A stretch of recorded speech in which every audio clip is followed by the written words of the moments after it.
Hey, good morning, everybody. It is Thursday, and we're headed into the weekend. Some of us sooner than others because I take Fridays off, so that's kind of good. Let's see. Here we are, Gold's Gym parking lot, following the 6 a.m. spin class. What struck me today was that there are options. When you're going really hard at something and it's time to keep going hard, if you want to take a break, you can take a break. It's good. You can readjust, you can reset, you can take a moment and then surge forward again, right? That's a good thing about group activities where there is room for individual needs, desires, plans. In our world, we can take a break. There are options for, say, social media and media in general. How many people out there like to take one day a week at least off of social media and or the news? We have the option, right? It can feel like we don't because it's like omnipresent. It's like everywhere all the time, especially if you're connected to your phone like I am.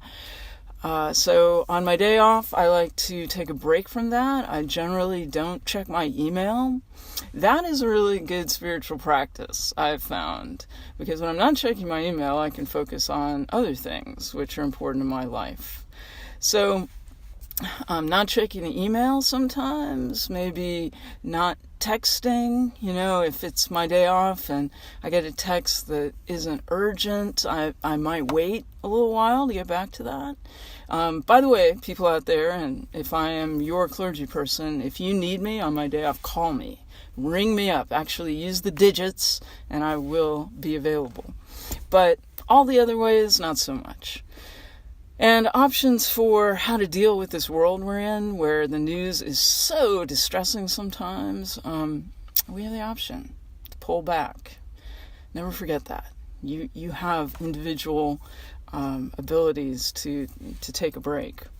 And thinking about groups, like the spin class, it's so great how they say if you're new and, we've just done all these tracks, if you want to stop now, it's called Smart Start. I love that. To not overdo in the beginning of something. There are options.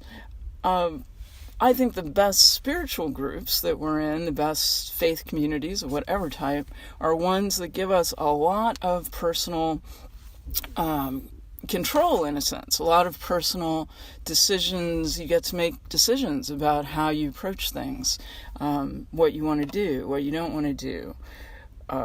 Those groups that don't do that, those are usually called cults, and we want to avoid those, right? But mainstream religion is the kind that lifts the individual up and supports a person. And in the Episcopal Church, we're very democratic. It's not what I want. It's what we all want together. It's what the community, how we discern our vision. And so I guess that's why I really love the Episcopal Church, and there are many other churches and other faith traditions and other groups that do the same. All right, guys, well, take an option today or over the weekend to maybe even take an hour away from social media. I wonder how many of us have trouble doing that. It can be hard. Social media and or, the news. Okay. Have a great day, have a great weekend, and I'll catch you next week.